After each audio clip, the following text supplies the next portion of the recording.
Kami mohon perhatian hadirin. Acara Studium Generale akan segera dimulai. Assalamualaikum warahmatullahi wabarakatuh. Selamat pagi, salam sejahtera bagi kita semua. Pada hari ini, Rabu 11 Maret 2026, kita akan mengikuti Studium Generale bersama Bapak Alif Hijriah, Komisaris Utama PT Cerebrum Edukanesia Nusantara dengan topik Menjadi Pemuda Berdampak untuk Indonesia.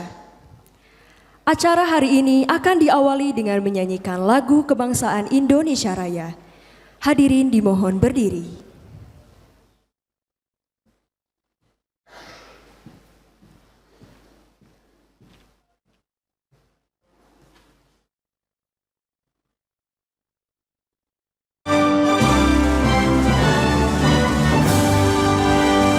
Indonesia tanah airku, tanah tumpah darahku.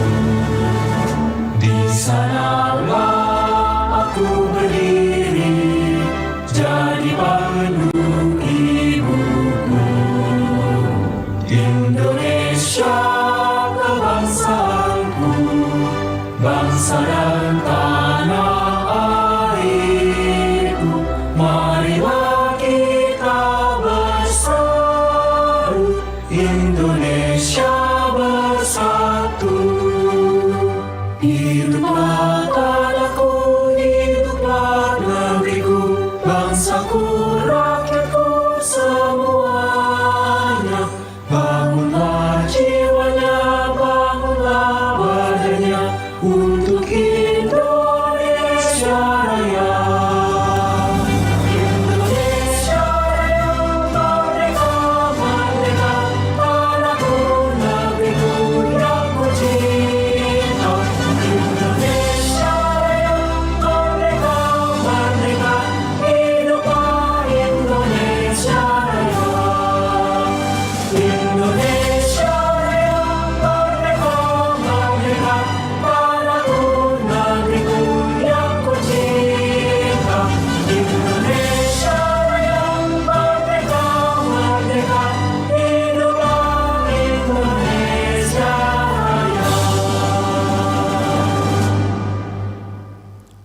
Hadirin disilakan duduk kembali.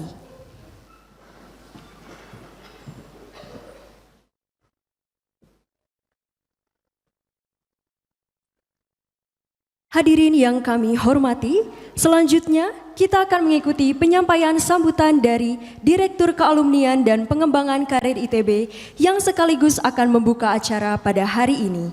Kami silahkan dengan hormat Profesor Dr. Renat Apoteker Sophie Damayanti, SSI MSI.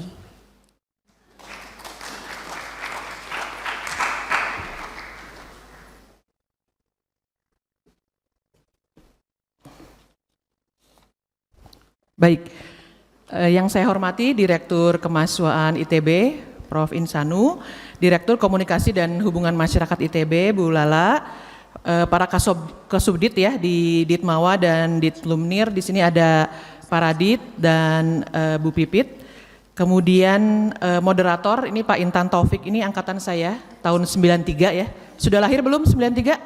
Belum ya. Salah nanyanya ya. Nah, kemudian para dosen pengampu ada Pak Epin di sini serta mahasiswa ITB yang saya banggakan. Maju ke depan dong, nanti dihitung loh berapa persen yang dapat A dari kelas ini gitu ya. Nah, kemudian tentunya save the best for last, narasumber hari ini Kang Alif Hijriah. Kita beri aplaus untuk Kang Alif, alumni kebanggaan kami ya. Assalamualaikum warahmatullahi wabarakatuh. Selamat pagi dan salam sehat untuk kita semua. Tentunya kita panjatkan puji syukur ya bahwa kita semua bisa berkumpul di sini dalam acara Studium Generale dengan tema yang keren gitu ya, menjadi pemuda berdampak bagi Indonesia. Mungkin mahasiswa selama setahun terakhir ini sering dengar ya, unggul dan berdampak, apa sih itu gitu ya, sering dengar moto ITB akhir-akhir ini untuk menjadi universitas yang unggul dan berdampak gitu. Apakah masuk ITB sudah berdampak? Sudah belum? Mungkin kuliahnya ya yang sudah berdampak ya, sudah bikin susah tidur gitu ya, tugas banyak, itu dampak negatif ya. Tentunya nanti diharapkan setelah mendengarkan studium generale dari Kang Alif ini bisa memberikan dampak nggak perlu besar ya, setidaknya minimal bermanfaat bagi orang lain. Nah, Kang Alif ini kita sering dengar atau sering lihat di sosial media ya, dengan akunnya itu Alif Towew gitu ya, Towew atau Tuwau gitu tuh artinya. Kayaknya Alif tuh wow gitu ya. Nah itu hobinya ngitung-ngitung gitu ya, jadi punya kebiasaan unik untuk menghitung semua. Dan sangat dikenal, jadi waktu itu ada acara di Sabuga ya sama Bu Lala, kita baru selesai, kemudian berfoto sama Kang Alif gitu ya. Saya dijemput sama suami saya, terus suami saya langsung bilang, itu Alif Towew ya gitu. Loh Pak kok tahu gitu? Ya yang ngitung-ngitung kan, ngitung bubur diaduk sama bubur tidak diaduk ya. Jadi yang lebih baik bubur diaduk kan ya? Enggak ya, soalnya saya diaduk. Baik, jadi Alif ini saya yakin akan memberikan kombinasi yang menarik ya. Jadi matematika yang ditakuti gitu ya, integral banyak gitu, tapi bisa dihitung dengan menyenangkan. Dan mudah-mudahan ada juga cerita kehidupannya ya, yang dulu seperti apa dan kemudian sekarang bisa memberikan dampak positif bagi negara terutama ya. Sudah banyak dipanggil oleh kementerian, bahkan pernah presentasi di depan juga presiden. Siapa tahu di antara mahasiswa ini ya punya background yang sama, kemudian nanti kita lihat 10 tahun ke depan, 20 tahun ke depan juga tampil di panggung yang sama. Tidak berpanjang-panjang, jadi intinya Indonesia tidak hanya butuh orang yang pintar ya, tapi yang memberikan manfaat dan berdampak positif bagi Indonesia.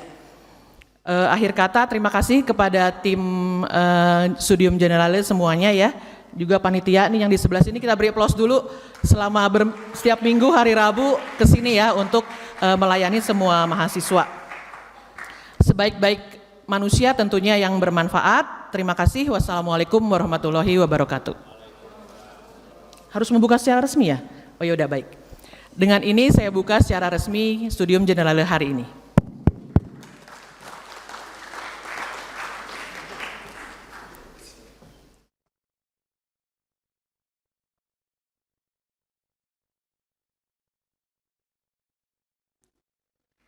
Hadirin yang kami hormati, kita akan memasuki acara utama pada hari ini, yaitu Studium Generale yang akan dipandu oleh moderator yaitu Bapak Intan Taufik PhD. Beliau adalah dosen Sekolah Ilmu dan Teknologi Hayati ITB dan saat ini mengemban amanah sebagai Kasubdit Pengembangan Profesi dan Kewirausahaan Mahasiswa ITB.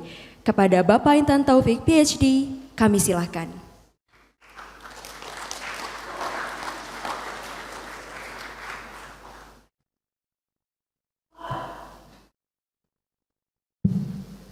Oke, selamat pagi semuanya.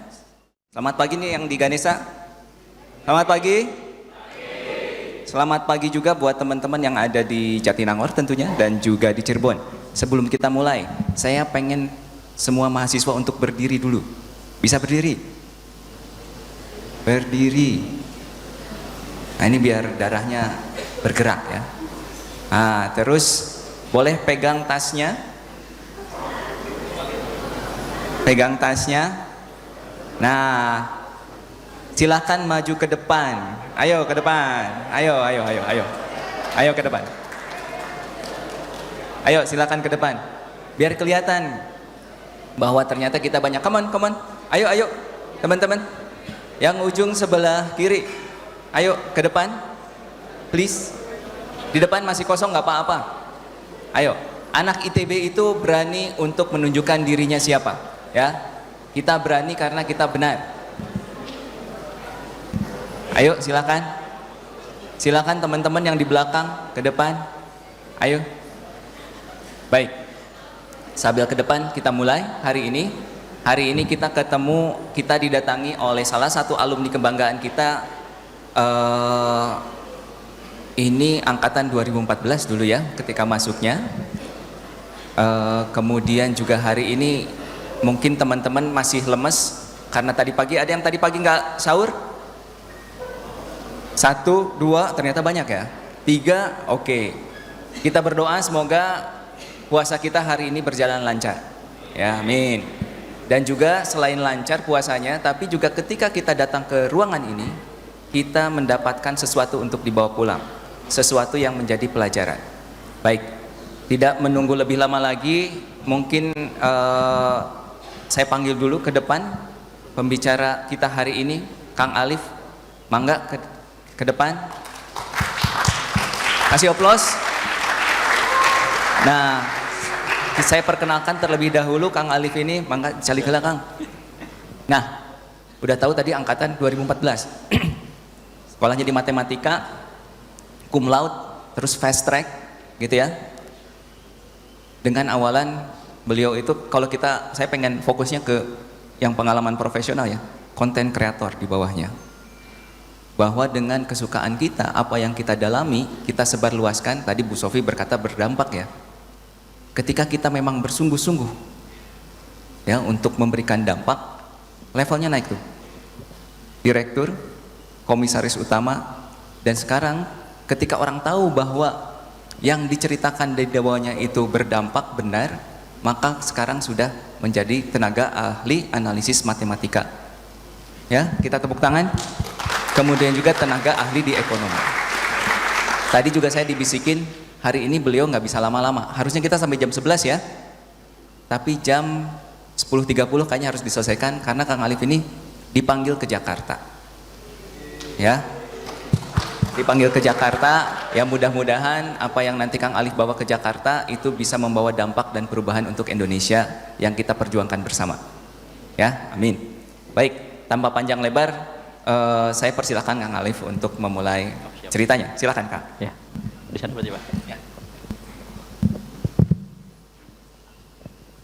Tes. Oh iya. Ya, Bismillahirrahmanirrahim. Assalamualaikum warahmatullahi wabarakatuh. Senang sekali bisa kembali ke kampus tercinta, ke ITB. Sebelumnya saya ucapkan terima kasih kepada Bu Lala, Bu Sofi, Pak Insanu, Pak Rikrik juga gitu yang ada Mas Imam juga yang telah mempercayakan saya untuk mengisi SG kali ini. Jadi izinkan perkenalkan sebelumnya nama saya Alif Hijriah. Sekarang sebagai co-founder dan komisaris utama di PT Cerebrum Education Nusantara. Nah, ini tuh perusahaan apa? Teman-teman, ini perusahaan untuk edutech sebenarnya ya. Jadi kita mengadakan platform untuk persiapan tes masuk ke PTN, masuk ke ASN, ke BUMN, ke PCPMBI, ke Polri, prajurit, dan masih banyak itu. Sekitar ada 16 platform sekarang.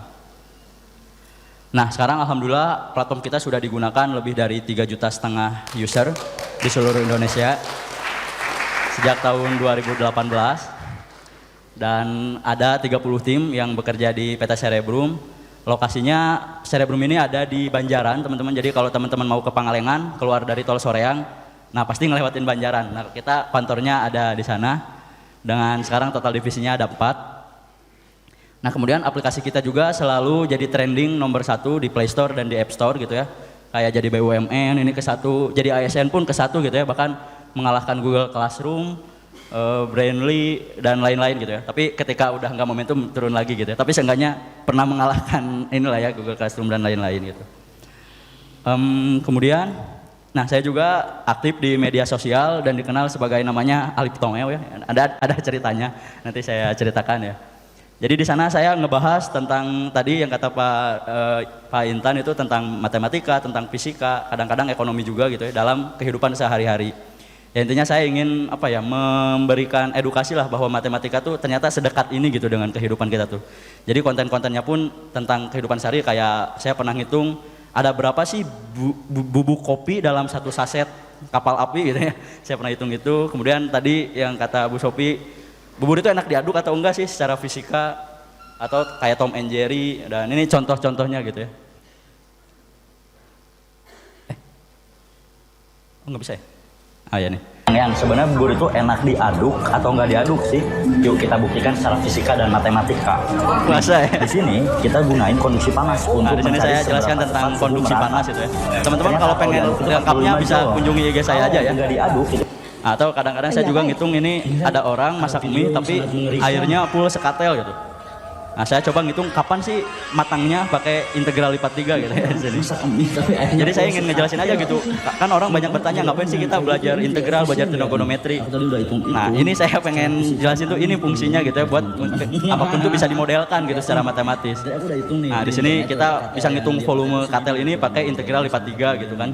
Nah dari sini kita pakai Ataupun ini juga saya pernah dan kadang-kadang sekarang saya jadi bahas tentang kebijakan-kebijakan pemerintah, termasuk kayak kemarin Pak Purbaya menggelontorkan 200 triliun memindahkannya ke Bank Himbara. Itu apa sih dampaknya ke ekonomi, apa yang akan terjadi gitu ke ekonomi kita.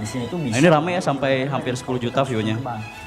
Dan alhamdulillah dari konten-konten itu tuh juga menyebabkan saya dipanggil ke istana, teman-teman, ketemu Pak Purbayanya langsung, ketemu Pak Febrian Kacaribu, dan banyak-banyak menteri, ada Pak Bahlil, Pak Dadan, Pak Julhas, banyak ketemu menteri-menteri gitu di sana. Kemarin juga ketemu Pak Sekda, ke Bapeda, insya Allah besok mau dipanggil juga sama Pak KDM gitu. Dan ya alhamdulillah saya sampai dikasih jaket ini ya, jaket 08, itu saya jadi merasa semangat gitu ya. Jaket 08 itu kan sebuah simbol gitu, 0% kemiskinan, 8% pertumbuhan ekonomi. Jadi ya saya juga jadi ingin berdampak lebih lah gitu untuk Indonesia untuk mencapai itu gitu. Nah jadi hal-hal dari yang awalnya cuman iseng gitu ya ingin menyebarkan ilmu, tapi ternyata sekarang jadi terasanya ya jadi ternyata seberdampak ini gitu ya, ternyata apa yang kita sharekan di media sosial itu. Nah sebelum saya cerita tentang bagaimana ngebangun perusahaan dan tentang konten kreatornya, mungkin saya ceritakan dulu latar belakang saya. Jadi saya di ITB ini angkatan 2014 teman-teman, 10 tahun yang lalu ya udah tua. Jadi saya masuk jurusannya di matematika, matematika ITB. Saya bangga sekali ya waktu pertama kali masuk ITB, mungkin teman-teman juga merasakan hal yang sama. Bahkan sampai orang tua saya tuh selalu aja diomong-omongin gitu ya, almarhum bapak tuh. Kayak ninggal ini anak tukang kulit bisa nggak kuliah ke anaknya ke ITB gitu ya. Itu tuh selalu diomong-omongkan gitu. Ke setiap orang gitu ya. Saya juga ya jadinya ikut bahagia lah bisa membanggakan orang tua gitu. Nah cuman qadarullah waktu itu baru seminggu saya berkuliah di ITB, bapak saya meninggal terkena serangan jantung, meninggalkan ibu saya, 2 adik saya gitu ya. Di sana saya kan baru lulus SMA ya, jadi istilahnya masih umur 17-18 tahun gitu, baru seminggu berkuliah. Di sisi lain saya sedih banget kehilangan ayah, kehilangan bapak, tapi di sisi lain juga bingung gitu. Nanti gimana ya, siapa yang bayar kontrakan? Karena kan ibu nggak bekerja, bapak itu kuli bangunan teman-teman, jadi upahnya tuh per hari 40.000 gitu. Saya juga jadinya bingung gitu, nanti siapa ya yang ngasih makan gitu, siapa yang sekolah adik-adik gimana gitu. Jadi berkecamuk lah waktu itu tuh kalau saya pikir-pikir gitu, di sisi lain sedih kehilangan bapak, di sisi lain juga bingung gitu, ini mau gimana gitu. Waktu itu tuh hal yang pertama saya yang saya lakukan tuh adalah menelepon guru agama saya, guru agama di SMA, Pak Firman namanya. Ya Pak, saya ceritakan gitu-gitulah. Beliau menenangkan saya gitu, dan ini bakal saya ingat kayaknya terus ya seumur hidup, bahwa ya katanya tuh rezeki itu tuh bukan datang dari bapak, tapi rezeki itu datangnya dari Allah gitu. Bapak tuh hanya perantara aja. Mungkin sekarang bapak nggak ada, nanti Alif mungkin jadi perantaranya gitu. Kalau di situ jadi membuka ya juga gitu ya, membuka pikiran saya gitu. Ya udah di situ saya memutuskan untuk jadi, mungkin saya dipercaya Allah untuk jadi tulang punggung keluarga gitu ya. Di sana saya ngajar olimpiade, ngajar privat, jadi asisten dosen, asisten lab. Pokoknya yang ada uangnya saya kerjain lah semua. Bukan mata duitnya, tapi karena emang butuh ya. Jadi saya kerjain semua itu, dan alhamdulillah juga negara hadir gitu ya. Saya sebagai beasiswa bidik misi. Jadi di bidik misi sekarang KIP kuliah dapat itu kan sekitar 1 juta ya tiap bulan. Terus saya juga beasiswa Salman dapat sekitar 750.000 tiap bulan, dengan ngajar dan jadi asisten-asisten itu dapat total sekitar 4 juta, 3 juta sampai 4 juta. Nah uang itu semua saya serahkan ke orang tua saya, ke mama saya, jadi biar mama yang ngatur buat makan, buat bayar kontrakan, buat bayar adik sekolah, biar mama aja lah yang ngatur. Saya paling ngambilnya cuman 11.000. 10.000 tuh buat PP, saya orang Balai Endah ITB, PP itu butuh bensinnya 10.000, dan saya parkirnya 1.000 di Salman. Sampai ke 1.000 pun saya hitung gitu ya, karena anak matematika. Bukan ya, karena emang harus hemat gitu ya. Saya jarang jajan, jarang makan di luar, jadi saya setiap hari bekal dari mama gitu ya. Karena enak juga lah masakan mama ya. Tapi ya saya nggak sedih gitu ya. Jadi teman-teman kalau saya nyeritain itu orang-orang suka sedih gitu. Tapi saya tuh waktu dulu enjoy banget kok ngejalaninnya, happy aja, biasa aja gitu, kayak nggak sedih, nggak gimana, biasa aja, enjoy aja gitu. Jadi nggak kayak gimana lah, senang-senang aja gitu menjalankan hal seperti itu. Alhamdulillah itu 4 tahun saya geluti kayak gitu semua, dan alhamdulillah lulus dari matematika ITB dengan predikat cum laude. saya lanjut lagi S2 ITB mengikuti program fast track, jadi setahun ya program itunya tuh. Dan alhamdulillah gratis juga gitu. Jadi terima kasih juga ke ITB yang sudah banyak bantu saya juga lah berkuliah di sini secara gratis, kepada negara Indonesia, kepada Salman juga gitu ya. Nah, titik kehidupan saya bisa dibilang berputar 180 derajat itu ketika bertemu sahabat SMA saya, namanya Adit. Dia juga mahasiswa SBM ITB. Nah di situ kita Adit yang pertama yang mengeluarkan ide untuk ngebangun Cerebrum itu sebenarnya Adit itu. Jadi saya diajak oleh Adit untuk ngebangun Cerebrum ini gitu karena value-nya menurut saya bagus, saya join gitu. Jadi awalnya tuh sebenarnya Cerebrum ini tuh untuk perkenalan tentang kampus-kampus gitu teman-teman. Karena kan banyak ya anak SMA, termasuk saya pas SMA tuh nggak tahu dunia kuliah itu seperti apa sih, belajar apa gitu. Nah saya memperkenalkan sama lah seperti Mas Imam yang sekarang kita lakukan, Mas Imam meliput video prodi. Tapi waktu itu saya wawancara mahasiswanya aja. Nah dari situ tuh ternyata banyak dari followers itu yang mengatakan, Kak adain tryout dong, karena memang waktu itu tuh 2017 tuh belum ada yang mengadakan tryout secara online gitu, jadi semuanya hampir semua offline gitu. Jadi dari situ kita ngadain tryout gratis terus, bahkan sampai ada yang mengatakan, Kak nggak apa-apa kita berbayar asalkan ada waktunya, ada video pembahasannya, ada grafiknya. Jadi apa yang kita lakukan di Cerebrum itu awalnya hanya share-share aja gitu, share-share tentang kehidupan kampus, tapi kita dengerin terus followers kita, customer kita, jadilah sebuah platform Cerebrum gitu ternyata. Nah kemarin ini saya pikir-pikir lagi, apa sih framework yang ini ya dari Bulala harus bikin frameworknya katanya. Jadi frameworknya apa sih, saya pikir-pikir yang membuat Cerebrum ini tuh bisa digunakan oleh 3,5 juta user se-Indonesia tapi tanpa modal gitu. Jadi bisa dibilang ini modalnya nol gitu. Kita nggak pakai investor, jadi namanya bootstrap ya. Kita startup bootstrap dari awal sampai sekarang juga gitu. Kira-kira ada 10 poin ini teman-teman yang saya simpulkan gitu ya dari pengalaman bangun Cerebrum tuh. Yang pertama adalah kita tuh ternyata mulainya tuh dari masalah, bukan dari produk. Jadi yang kita lakukan pertama-tama itu adalah mendengarkan customer dulu gitu. Jadi kalau teman-teman ingin membuat sebuah platform atau produk, justru jangan buat produknya dulu, tapi masalah apa yang ingin diselesaikan. Itulah yang selalu kita cari gitu ya. Nah pertama tuh masalah yang ingin kita selesaikan tentang di bimbel offline itu yang harganya mahal gitu ya, 20 sampai 25 juta. Kemudian di bimbel offline ini juga nggak ada di desa-desa gitu. Jadi walaupun ada mahal tapi nggak ada di desa-desa, adanya di kota. Jadi ini menurut saya tuh jadi nggak seimbang gitu antara yang ikut bimbel sama enggak, karena materi UTBK, materi SBMPTN itu menurut saya 5 kali lebih susah lah daripada UN. Sehingga saya tahu soal UTBK itu karena ikutan beasiswa perintis gitu. Oh, wah soalnya parah banget itu ya. Saya nggak pernah diajarin kayak gini gitu. Mungkin karena di SMA kan UN gitu ya, yang fokusnya UN bukan ke UTBK. Nah sehingga dari situ tuh ya muncul keresahan lah. Kita tuh harus menyebarkan soal-soalnya tuh sesusah ini gitu di IG tuh. Nah dan dari keketatan dari kampus juga gitu ya, penerimaan kampus yang banyak, yang susah gitu ya ditembus. Kemudian, nah dari situ jadi kita terpikirlah untuk ngebangun si platform Cerebrum ini. Nah waktu itu memang sudah ada platform itu tuh, ada Ruang Guru dan Genius gitu ya. Nah tapi yang kita pikirkan itu kita nggak head to head dengan mereka, kita tuh positioningnya beda. Jadi kalau Ruang Guru dan Genius tuh lebih fokus ke materi, video gitu ya. Kalau kita waktu itu di 2017 tuh fokusnya ke drilling soal, latihan-latihan soal UTBK gitu. Jadi berbeda gitu, jadi kita pelengkap. Nah karena kita ngelihat sebenarnya kan kalau belajar melalui video materi itu kan hanya 10-30% gitu yang bisa teresap gitu. Sedangkan 80-90% itu orang mengerti itu karena praktek gitu. Karena banyak latihan soal dan lain sebagainya. Itu yang saya rasakan juga ketika waktu itu ikut UTBK gitu. Saya banyak latihan kayaknya dari soal tahun 1990 SBMPTN saya kerjain semua gitu ya. Tiap hari saya kerjain tuh sampai tahun 2014 gitu ya. Jadi dikerjain itu karena menurut saya itu yang membuat saya bisa ngerjain soal-soal UTBK. Nah itulah yang diterapkan di Cerebrum. Jadi Cerebrum itu fokusnya drilling soal, latihan soal yang banyak, praktek gitu ya.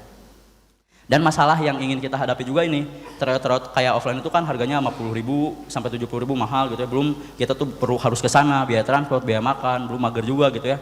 Lalu kadang-kadang tanpa ada pembahasan dan rankingnya harus menunggu 2 sampai 3 minggu. Jadi waktu 2018 ini sangat nggak sesuai lah dengan tesnya yang udah base komputer. Jadi kita bikinlah waktu itu aplikasi Cerebrum yang menyelesaikan semua masalah-masalah itu.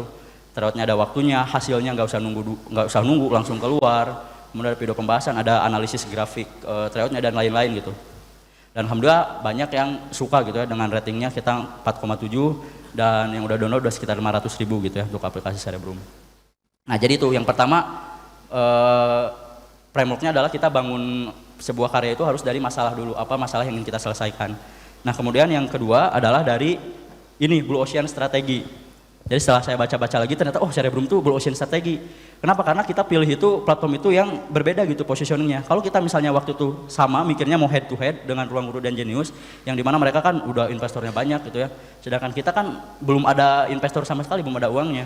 Jadi kalau kita masuk ke yang sama itu kan jadinya Red Ocean. Kita bakal berebutan user. Sehingga yang kita pilih adalah pilih lautan yang berbeda. Jadi kalau dianalogikan mungkin Ruang Guru dan Genius itu udah nangkap ikannya udah kayak gini, udah pakai alat-alat canggih, alat-alat yang besar gitu. Kalau kita main di laut yang sama, ya kita berarti hanya menangkap sisa-sisa ikannya. Sehingga yang dilakukan waktu itu Cerebrum positioningnya pindah lautan aja. Cari ikan ya, cari lautan yang belum ada pemain besarnya gitu. Makanya kita pilihnya drilling soal, bukan bimbel gitu. Jadi itu yang kedua Blue Ocean strategi. Terus yang tiga itu adalah tentang membuat market kategori baru. Jadi ini saya belajar dari Dodi Branding ya. Ini tuh dia mengatakan bahwa otak manusia itu berpikirnya tuh sama kayak komputer gitu, per folder kayak gitu. Jadi kalau misalkan kita tanya aja ke teman-teman, kalau di benak teman-teman kalau saya ngomong e-commerce apa yang terpikirkan? Shopee, Tokopedia gitu ya. Pasti itu kan yang terpikirkan. Pasti bingung lagi karena itulah sebenarnya startup itu kenapa bakar uang itu tuh supaya dia bisa jadi top of mind di folder ini, di kategori ini. Sekarang ya top of mind-nya mungkin Tokopedia gitu. Kalau saya tanya misalnya search engine apa? Google. Oh, tebakan saya benar ya. Apalagi? Bing boleh masuk ya. DuckDuckGo gitu, Bing ya. Dan sekarang mungkin yang jadi top of mind-nya adalah Google. Video streaming. Selain YouTube, apalagi? Udah bingung kan kalau itu kan video pendek ya. Ya YouTube aja ya, paling video mungkin ya. Top of mind-nya sekarang YouTube. Nah sebenarnya startup itu tuh bakar uang tuh supaya kita kayak Gojek gitu ya dulu tuh bakar uang tuh supaya bisa menjadi top of mind di kategori ini. Nah waktu 2017 itu top of mind-nya di bimbel online tuh ada Ruang Guru dan Genius. Bahkan Ruang Guru tuh kayak udah membajak gitu ya semua TV gitu ya. Jadi isinya Ruang Guru semua. Nah kalau kita misalkan masuk ke kategori yang baru ini, ke kategori yang sama, artinya kita bakal melawan mereka gitu. Sehingga yang waktu itu dilakukan oleh Cerebrum itu adalah jangan masuk ke sini. Tapi gimana biar jadi top of mind, tapi nggak usah modal banyak. Bikinlah market kategori baru, namanya tryout online. Karena 2017, 2018 itu tuh belum ada tryout online sama sekali. Jadi kitalah pemain pertama. Jadi kita langsung jadi top of mind nih, jadi langsung langsung top of mind di kategori tryout online. Jadi orang-orang kalau mau tryout tuh mikirnya di mana? Di Cerebrum gitu, karena nggak ada yang fokus di tryout itu. Jadi itu bisnis kita tuh di situ gitu pilihnya. Jadi menjadi top of mind langsung tanpa harus mengeluarkan modal yang banyak.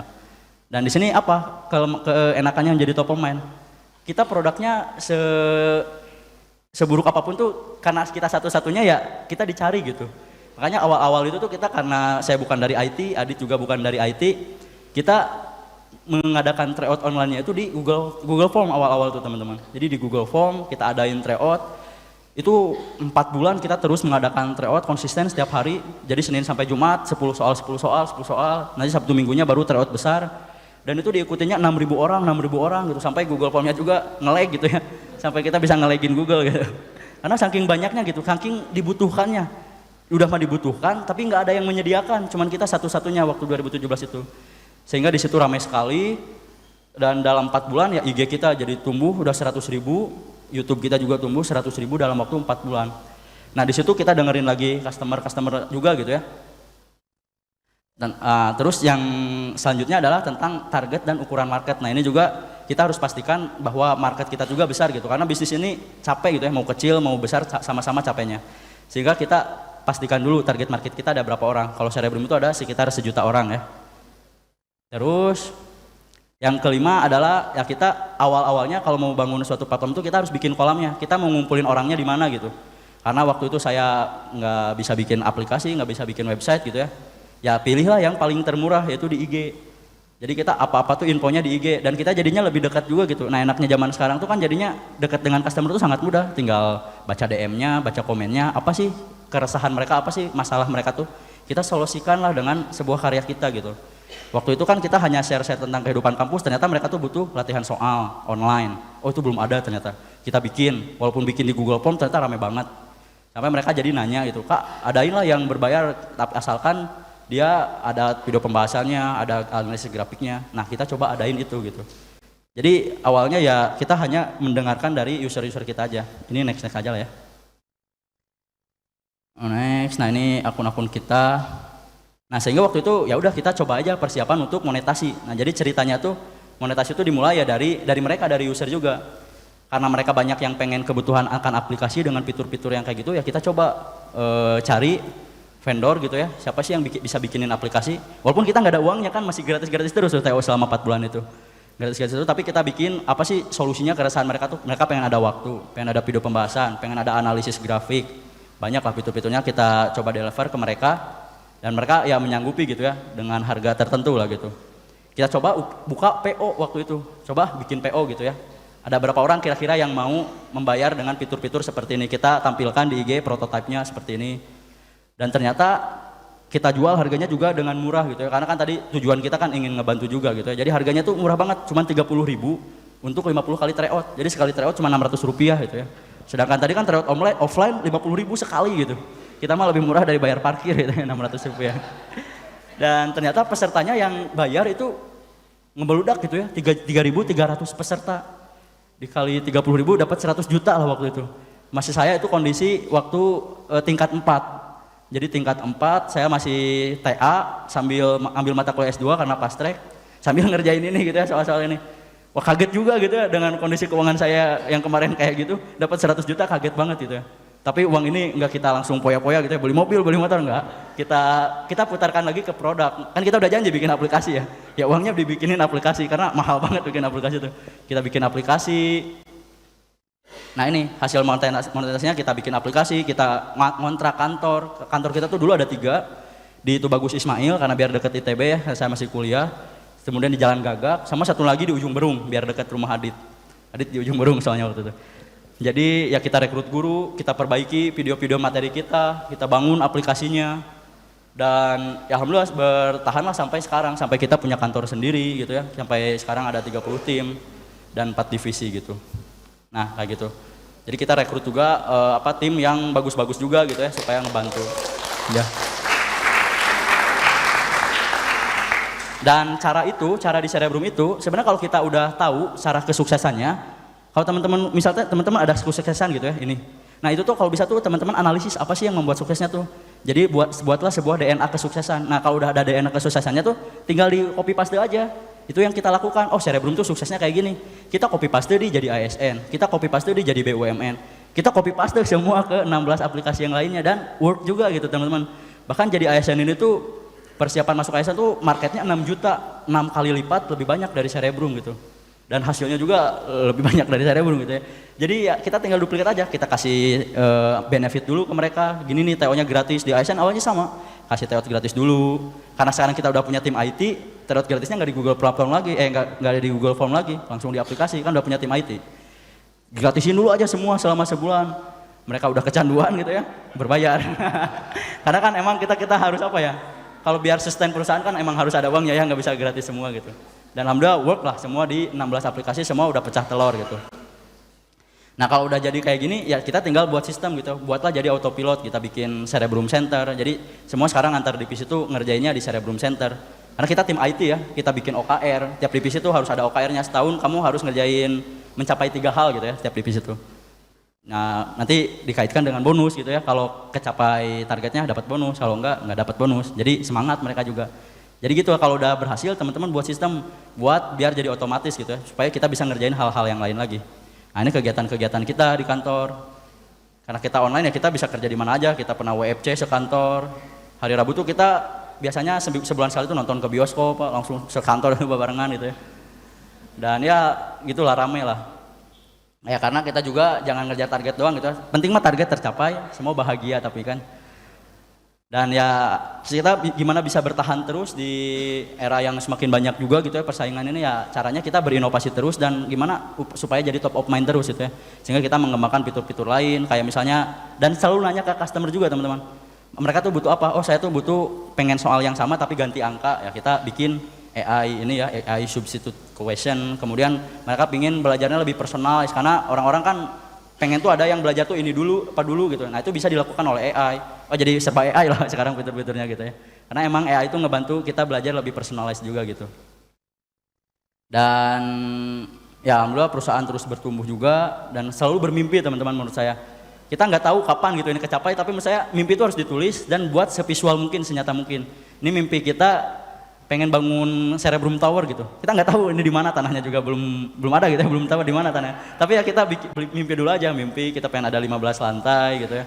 Saya sampai bikin desain ininya, desain 3D-nya gitu ya, supaya lebih dekat lah dengan mimpi kita. Supaya kita ada lagi hal kejaran kita yang ingin kita kejar gitu. Karena kalau orang nggak ada tujuan, nggak ada mimpi tuh biasanya ya leha-leha gitu. Tapi kalau udah ada mimpi itu kita jadinya tertrigger gitu untuk mencapai mimpi itu. Dan yang terakhir inilah harus ini ya, menurut saya mindset yang harus kita tanamkan tuh kita tadi harus berdampak ya, harus bermanfaat. Ini mindset yang saya tanamkan gitu ya, sejak dulu, khairunas anfa'uhum linnas. Sebaik-baiknya manusia itu adalah manusia yang bermanfaat untuk orang lain. Dengan adanya ASN kan kita jadinya membantu orang-orang ribuan siswa lolos ke PTN, ke ASN, ke BUMN, mereka dapat kerja, bisa menafkahi keluarganya gitu ya. Kemudian kita juga bisa membuka lowongan pekerjaan. Kemudian ini perusahaan kita, profit pertama kita tuh di 2018, kita langsung profitnya bangun masjid. Namanya Masjid Al-Kahfi di Bunut. Ya. Awalnya masjid ini hanya sebagai ini aja, sebagai apa? Masjid karyawan gitu ya. Jadi kita bangun masjid dulu terus bangun kantor, nah sholatnya di masjid ini gitu. Nah tapi lama-kelamaan masjid ini berkembang gitu ya. Ada Azka, ada Pak Angga sama Pak Iwan yang mengembangkan masjid ini tuh berubah, bertransformasi, membranding jadi masjid affiliate. Kalau teman-teman pendengar tuh di sana ada namanya masjid affiliate. Sekarang alumninya udah 20.000 orang. Itu datang dari mana-mana Pak, dari Papua ada, dari Madura ada gitu, untuk belajar affiliate TikTok gitu ya. Dan ini gratis di masjid.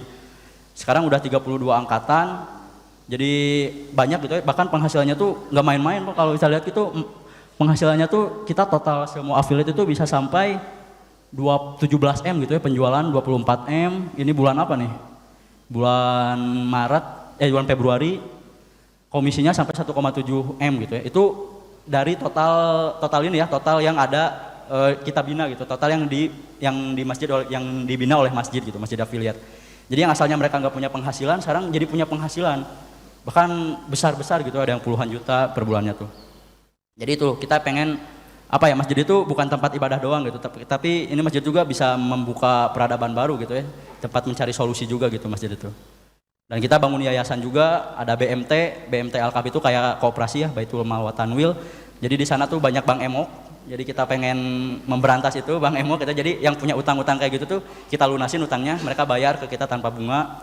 Kemudian ada saum tahfidz, kita membeli hafal Al-Qur'an gitu untuk anak-anak di daerah sana. Kemudian kita juga ada departemen kesosialan manusia, kita bagi-bagi beras tiap hari Jumat. Ada Kober Permata Harapan tuh kayak TK, dan ada DKM Al-Kahfi yang sekarang jadi masjid affiliate.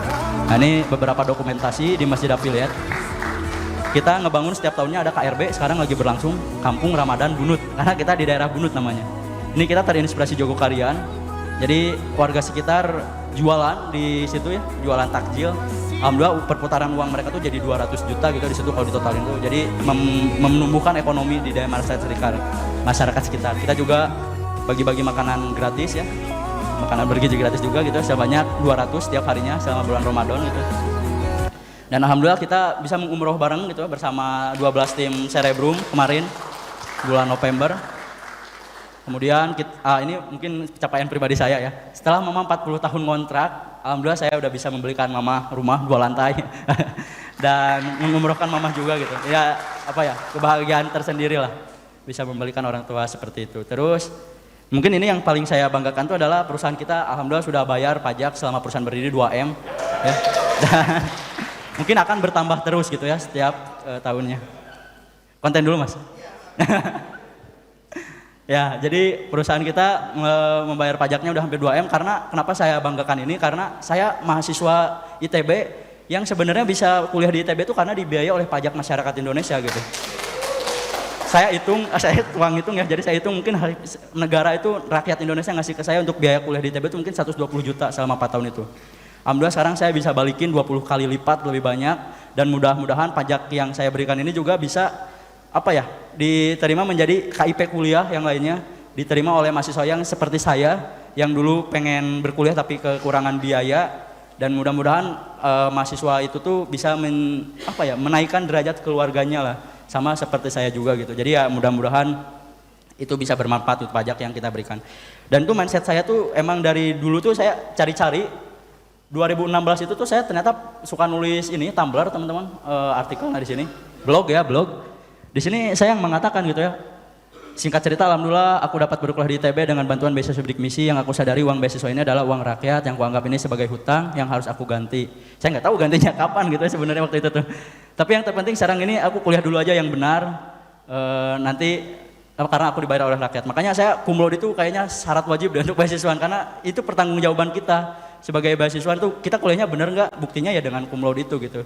Jadi ya sebagai beasiswaan tuh inilah mindset saya yang selalu saya pegang. Kemudian yang saya pegang juga mindset dari beasiswa itu adalah ketika kita dapat beasiswa bidik misi, kita kan dapat uang makan tiap bulan tuh teman-teman 1 juta gitu ya.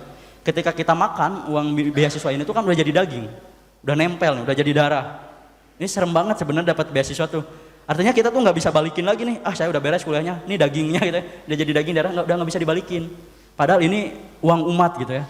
Makanya mindsetnya tuh ya kita tuh harus bermanfaat nih sebagai beasiswan tuh harus bermanfaat, harus balik lagi. Ke siapa manfaatnya? Ke orang yang pernah ngasih kita beasiswa, ke rakyat Indonesia. Jadi usahakan karena kita nggak bisa ngabalikin dalam bentuk daging, ya usahakan tubuh ini tuh bermanfaat untuk rakyat, untuk negara, untuk bangsa Indonesia. Itu mindset yang saya pegang gitu ya dalam beasiswa itu. Dan alhamdulillah mungkin sepertinya udah lunas lah ya utangnya ya. Saya udah bayar 20 kali lipat dari yang pemerintah kasih ke saya, dari rakyat yang udah kasih gitu. Nah itu mungkin cerita tentang cerita tentang membangun cerebrum gitu ya, dan dampak-dampak yang dihasilkan dari cerebrum. Nah selanjutnya saya mungkin akan cerita tentang kehidupan konten kreator gitu ya. Jadi di konten ini tuh tadi niatnya emang saya tuh pengen ini aja membumikan matematika gitu. Karena waktu itu tuh profesor bimbingan saya Pak Hendra Gunawan. Jadi saya S1 S2 sama Pak Hendra, ada yang sama Pak Hendra? Sama Pak Hendra saya ambilnya analisis ya, waktu itu tuh saya TA-nya tentang lucu sih, TA-nya itu tentang bangun datar teman-teman. Jadi saya ngebuktiin persegi itu sisinya 4, segitiga sisinya 3. Itu kan udah jelas ya, tapi nggak boleh jelas di matematika, dibuktikan gitu ya. Yang terakhir itu saya ngebuktikan lingkaran itu harus sama dengan sisinya 1 harusnya sebenarnya tuh. Kan sekarang banyak yang bilang lingkaran itu segi N gitu ya, jadi N-nya menuju tahingga. Jadi banyak yang bilang lingkaran itu sisinya ada tak terhingga banyaknya gitu. Nah itu jadinya nggak menarik kalau lingkaran tak terhingga itu berarti bentuk-bentuk yang melengkung, yang lainnya jadi tahingga. Biasa saya punya persegi, saya kasih lengkungan dikit, langsung jadi segi tahingga. Ada segitiga, kasih lengkungan dikit, jadi segi tahingga. Jadinya nggak menarik gitu. Sehingga kita definisikan ulang, kita buat itu sama Pak Hendra tuh bahwa sebenarnya sisi lingkaran itu 1, titik sudutnya 0. Nah itu saya tanyakan ke Pak Hendra, Pak kenapa tuh masyarakat masih banyak yang ini ya, yang mengira lingkaran itu isinya tahingga, kenapa nggak diedukasi gitu? Ya itu tugas kamu sebagai mahasiswa, sebagai S1 matematika, kamu harus menyebarkan itu gitu. Nah itu di situ juga saya udah trigger gitu 2018-an itu. Tapi ya baru kewujudnya 7 tahun setelahnya gitu ya. Karena bangun cerebrum dulu. Dan saya juga tertrigger itu banyak yang kayak anak SMA, bahkan anak kuliah juga banyak yang bilang kayak gitu. Ngapain sih kita belajar limit, belajar integral gitu, belajar diferensial, trigonometri, nggak berguna buat kehidupan sehari-hari. Nah saya tuh greget lah ya, pengen membuktikan bahwa itu, justru matematika tuh bisa kita memodelkan apapun gitu ya. Nah makanya konten-konten saya tuh awalnya yang receh-receh kayak gini, kayak ngitung Tom and Jerry, Tom and Jerry itu kan menyabut itu, tapi akhirnya nyusutnya cepat banget. Wah ini nggak mungkin secara matematis, saya hitung gitu ya. Atau apa semua dihitung lah. Dan itu ternyata jadi banyak suka dengan matematika. Wah andaikan dulu saya belajar matematikanya yang bener gitu ya, pada udah bapak-bapak, sampai ada yang nge-DM gitu. Saya ini penasaran perahu itu kenapa bisa melayang gitu, pada usianya udah 70 tahun gitu ya. Secara matematika gimana gitu. Jadi orang-orang banyak jadi penasaran gitu dengan matematika, dengan adanya konten-konten yang saya buat itu. Nah tapi awal-awal memang kalau tentang konten ini tuh awal-awal perjuangan ya teman-teman. Jadi awalnya saya tuh niat banget gitu bikin konten tuh karena udah semangat lah pengen membumikan matematika. Saya rekrut tim video, saya rekrut tim editan gitu ya, tim editor. Udah diniatin banget, ternyata yang nontonnya kecil gitu ya, di bawah 1000-an gitu. Nah ternyata apa yang harus dibenahi ya, sebenarnya semuanya sama teman-teman. Kalau kita mentok dalam satu hal tuh kita harus belajar gitu. Di bisnis juga kan saya orang matematika nggak ngerti bisnis. Apa kalau nggak tahu ya belajar gitu, belajar ke orang yang lebih pintar, ke orang yang tahu gitu ya. Sama di konten juga kalau mentok kayak gini tuh jangan menyerah, tapi belajar gitu. Kayaknya ada yang salah gitu ya.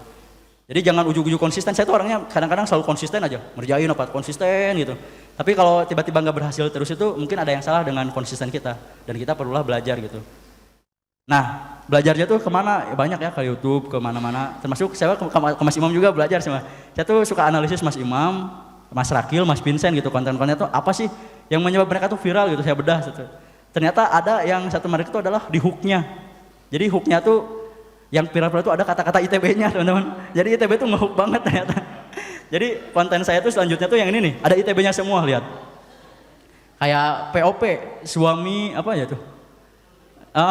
Gimana rasanya punya suami alumni matematika? Atau anak matematika ITB ini bongkar seberapa dahsyat energi.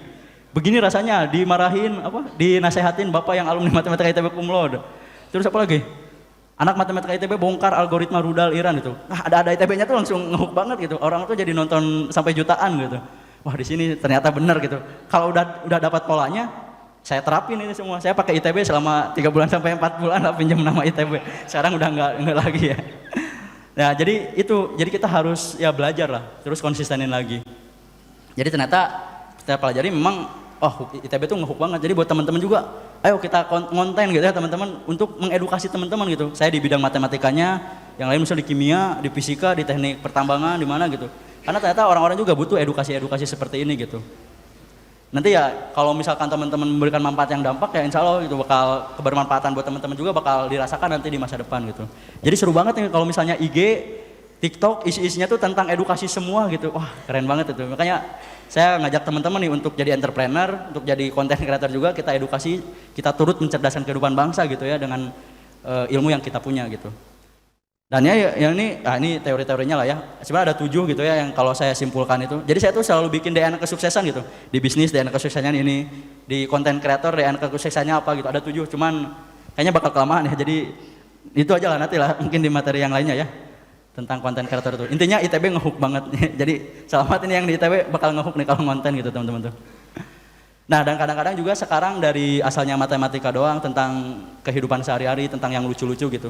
Saya coba next levelkan lagi matematika ini untuk menghitung kebijakan-kebijakan pemerintah gitu. Kayak misalnya Indonesia Emas gitu ya. Kan sebenarnya Indonesia Emas itu udah ada ininya, udah ada targetnya. Kita tuh targetnya pengen 30.300 USD per kapita. Targetnya 2045 tuh. Terus tingkat kemiskinan pengen 0,5%, terus Gini rasionya pengen 2,9. Sekarang kita posisinya pendapatan per kapita itu di 5.000-an, 5.000 USD per kapita. Tingkat kemiskinannya 8%. Terus Gini rasionya 3,63. Nah, itu kan bisa dihitung sebenarnya. CAGR-nya jadi berapa? Saya hitung tuh dengan pertumbuhan Indonesia 1,9% penduduknya. Oh, berarti CAGR kita tuh pertumbuhan ekonominya harus 10% PDB negaranya. Sekarang kita baru di angka 5%, berarti butuh 2 kali lipat. Kalau tingkat kemiskinan juga bisa dihitung kan, kalau pengen 0,5% berarti kita butuh nyalurin berapa triliun nih ke desil 1 sampai 4. Itu kalau nggak salah sekitar 60 triliunan kalau saya hitung. Terus kayak Gini rasio biar jadi 2,9, Gini rasio itu kan ketimpangan. Berarti ada bottom 40, middle 40, top 20. Oh, berarti uang kalau saya hitung tuh top 20-nya 5% uang dari top 20 itu harus pindah ke bottom 40 gitu. Sebanyak 5% gitu. Nanti Gini rasio bisa jadi 2,9. Intinya saya ingin menyadarkan bahwa semua tuh target-target apapun tuh bisa dihitung gitu, bisa terrealisasikan dengan matematika. Saya juga hitung tentang MBG, tentang sawit, tentang redominasi, tentang jalan Jawa Barat, tentang tanggul Jakarta, tentang Indonesia gimana kalau nggak ada korupsi gitu, bakal sekaya apa PDB kita. Pokoknya semua bisa dihitung gitu. Dan dari konten-konten tentang kebijakan pemerintah itu ya akhirnya dinotis juga gitu ya sama negara gitu. Jadi saya kemarin dipanggil ke istana gitu ya bareng Pak Jo di Rut Agrinas. Jadi awalnya ceritanya sebenarnya saya tuh kenalnya dengan Pak Jo-nya. Dihitung untuk saya tuh banyak disuruh ngitung lah. Pertama B50, kemudian tentang swasembada beras, yang terakhir tentang KDKMP. Nah, yang KDKMP ini tuh mungkin Pak Presiden pengen langsung tahu gitu gimana hasilnya, sehingga langsung aja dipanggil gitu. Jadi, waktu itu ujuk-ujuk tiba-tiba ke Presiden gitu. Tiba-tiba hari Rabu tuh tiba-tiba ke istana itu saya ngitung di sana, Pak Presidennya puas, itu merasa puas. Saya disuruh presentasi di Ratas. Di rapat terbatas ada menteri-menteri itu ada Prof Brian, ada Pak Erlangga, Pak Bahlil, Pak Dadan. Banyak gitu ya menteri-menteri. Saya rapat di depan menteri-menteri dan ya sungguh apa ya? Saya juga nggak nyangka gitu ya diberikan kehormatan seperti itu. Ketemu Pak Purbaya juga, bahkan sama Pak Purbaya itu lusanya saya rapat lagi, yang lebih detail lagi gitu. Yang lebih detail lagi hitung-hitungannya seperti apa di Kemenq. Ketemu Pak Febrian, ketemu Pak Sekda, dipanggil Bapeda Jabar gitu ya. Ya kayak gitu, jadi dari awalnya hanya ingin sharing, memberikan manfaat aja, tiba-tiba ya jadi dipanggil gitu ya, saya juga nggak nyangka juga sih. Ya jadi gitu, mungkin teman-teman ini closing statementnya, jadi saya tuh ya prinsipnya ya jadikanlah kita tuh selalu mencari ridho Allah gitu ya. Dan kalau saya caranya banyak ya. Caranya kalau saya ya dengan membantu keluarga saya, membantu teman-teman saya, bahkan membantu orang-orang yang sebenarnya nggak kita kenal gitu. Tapi dia merasakan dampak akan hadirnya kita. Kayak peserta-peserta ASN BUMN di Jadi ASN kan saya nggak kenal ya, 3,5 juta siswa itu kan saya nggak kenal. Tapi mereka mendapat manfaat gitu dengan hadirnya saya tuh, dengan aplikasi Jadi ASN mereka jadi bisa lolos, bisa jadi diterima kerja, punya penghasilan, bisa menafkahi keluarganya gitu. Ya jadi intinya kita terus aja berdampak dan bermanfaat untuk orang banyak gitu, termasuk orang yang nggak kita kenal. Karena mindsetnya tadi, hoirunas tanpa linas, sebaik-baiknya manusia adalah manusia yang bermanfaat untuk orang lain. Mungkin segitu dari saya, Abdul Taufiq Wadaya. Wassalamualaikum warahmatullahi wabarakatuh. Waalaikumsalam warahmatullahi wabarakatuh. Hatur nuhun. Terima kasih Kang Alif. Ini buat teman-teman ini banyak banget tadi saya sendiri banyak walaupun tadi dibilang angkatan 93 berarti saya umurnya udah hampir setengah, udah lebih dari setengah abad nih kita ya. Oh enggak. Banyak sekali apa ya pelajaran yang saya sendiri bisa ambil ya dari ceritanya tadi macem-macem ya. Tapi nih kalau kita balikin lagi katanya harus pakai ITB. Anak ITB itu ketahuan apanya ya? Critical thinking, kemudian problem solving. Saya pernah dengar kalau di thread atau di X ya, Twitter ya. Kalau anak ITB mau beli kulkas aja bikin matriks perbandingan antara beberapa merek kulkas, gitu ya? Kadang-kadang gitu ya. Saya sendiri ternyata gitu juga. Tapi salah satunya kalau saya tadi lihat dari perjalanan Kang Alif ini, salah satu trademarknya, salah satu benang merahnya selain tadi critical thinking dan problem solving adalah grit. Ya, grit ini teman-teman. Teman-teman harus melatih ini sambil jalan nih. Punya grit nggak untuk nanti bisa keluar dari apa yang ada sekarang untuk menjadi lebih baik. Satu lagi adalah long life learner. Tadi walaupun udah sukses kayak gini tetap belajar ya. Belajar terus Pak. Belajar terus. Bukan ahli nggak pernah ngurusin bisnis, nggak ngambil mata kuliah bisnis dulu ya kan? Nggak. Tapi akhirnya malah belajar tentang bagaimana belajar. bikin Saya bisnis. ke Malang, ke Jogja, kemana-mana Pak. Tentang bisnis, tentang SEO, tentang branding, tentang operasional gitu. Tingkat 4 udah dapat 100 juta tetap belajar sesudah lulus. Gitu ya. Jadi ketika teman-teman belajar itu nggak ada berhentinya. Ya, belajar itu nggak ada berhentinya. Nah ini saya mungkin mau ngajak teman-teman sedikit.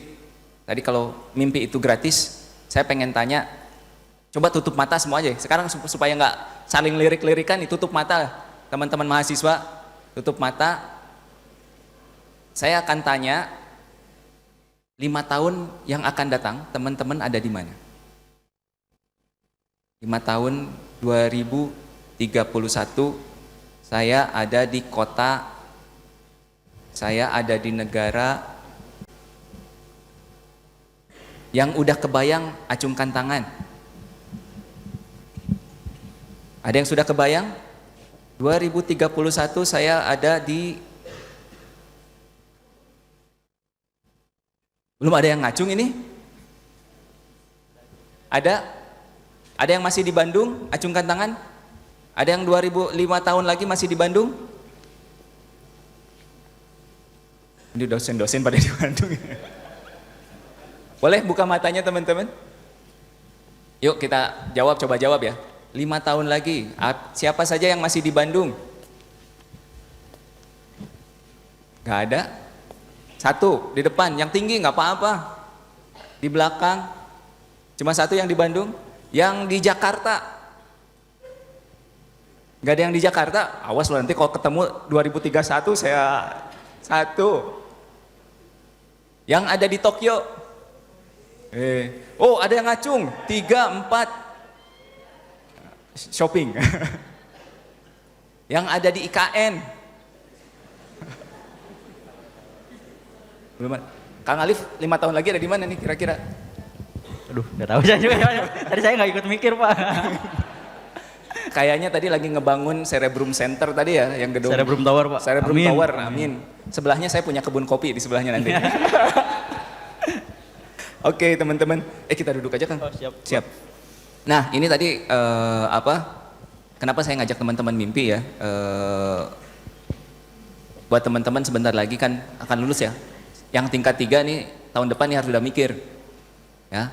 Nah kebetulan saya kan di ITB Career Center. Wah ini jadi reformasi nggak apa-apa ya.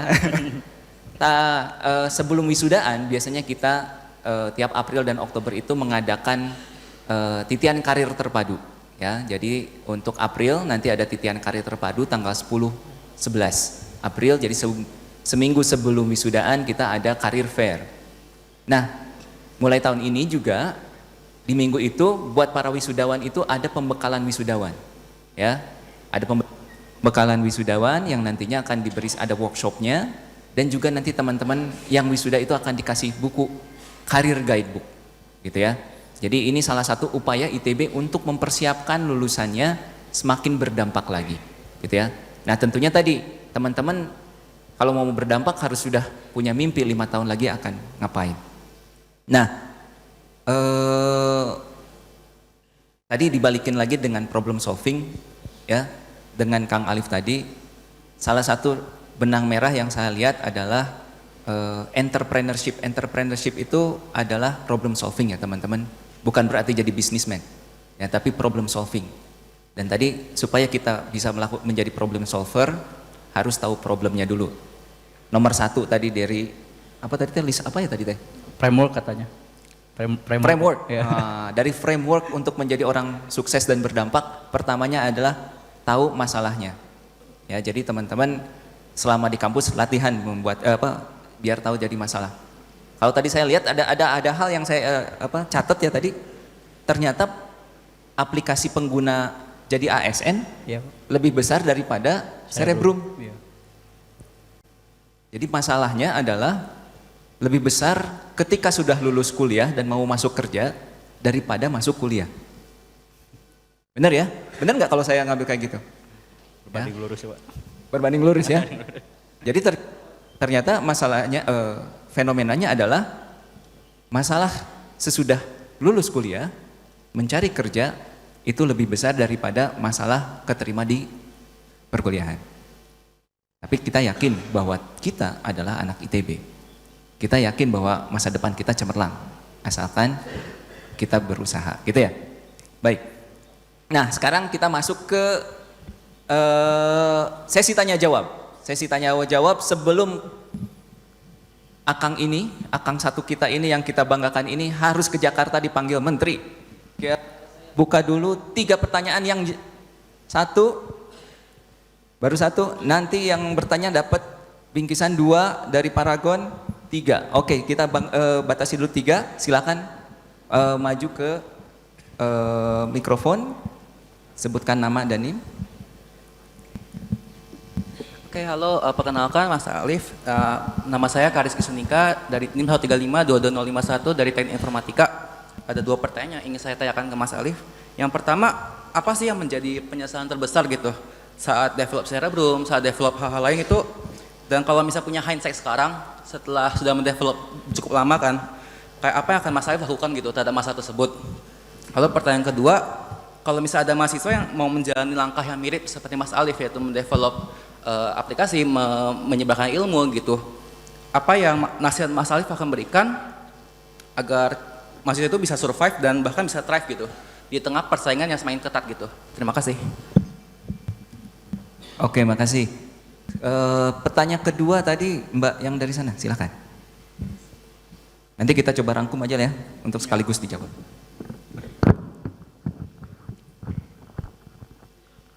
Baik, selamat pagi semua. Terima kasih buat kesempatannya. Terima kasih juga Mas Alif. Perkenalkan saya Liana dari Teknik Biomedis Angkatan 22. Sebelumnya saya salah satu pengguna Cerebrum juga sebelum masuk ITB. Terima kasih. Ya, jadi pertanyaannya, kira-kira dalam membangun Cerebrum sampai sejauh ini gitu ya, apakah ada tantangan yang dihadapin sama Mas Alif gitu, dan bagaimana sih cara untuk bisa menghadapi tantangan tersebut gitu.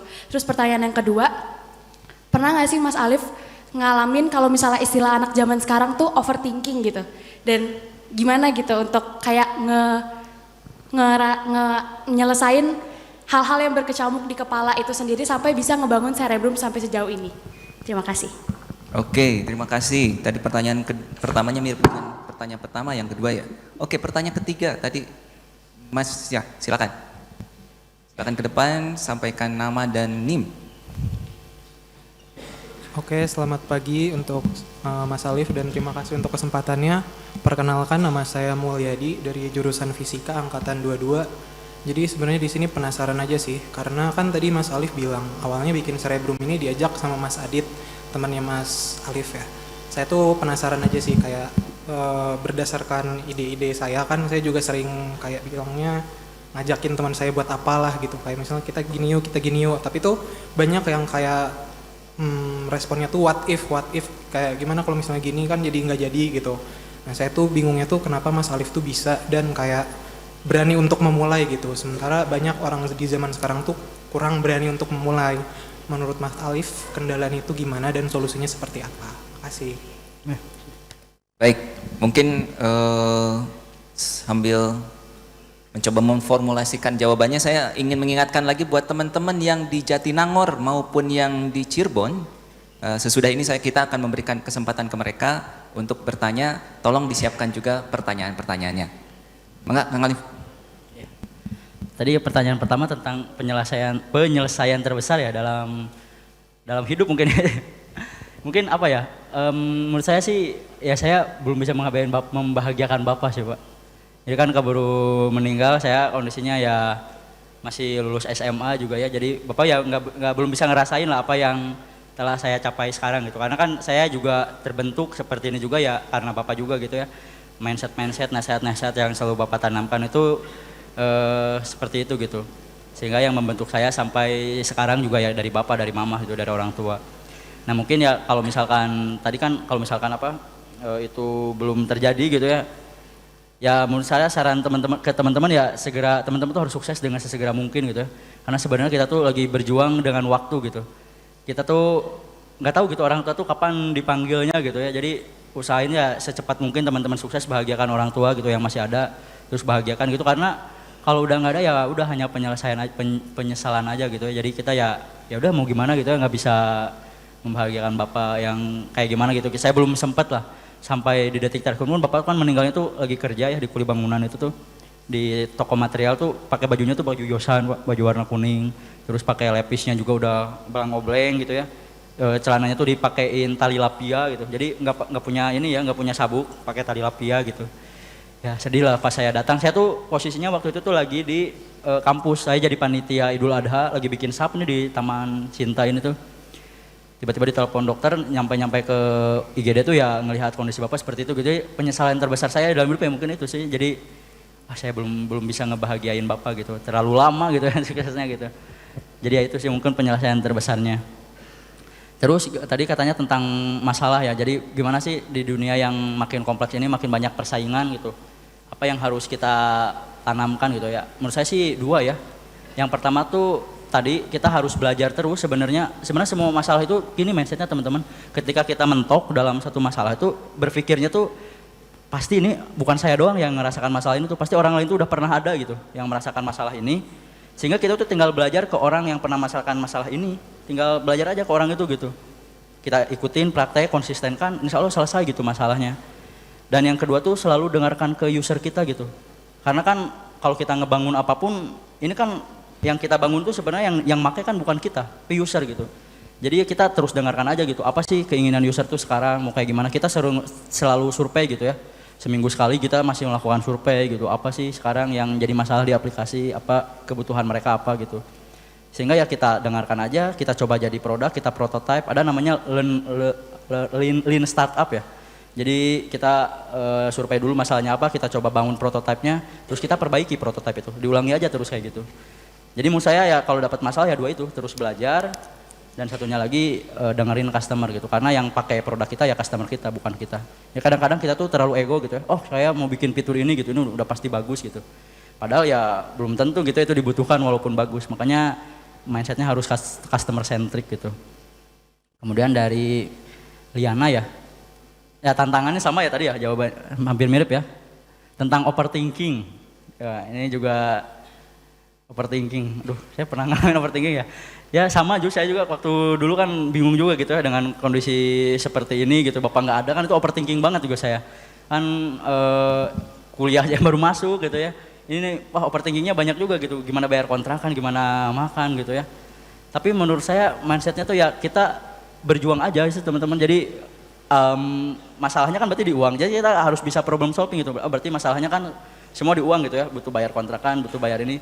Ya berarti solusinya apa? Gimana cari uang gitu ya. Gimana cari uang. Dan waktu itu kan yang saya bisa apa ya, saya ngajar gitu. Mungkin teman-teman bisanya apa gitu yang lain.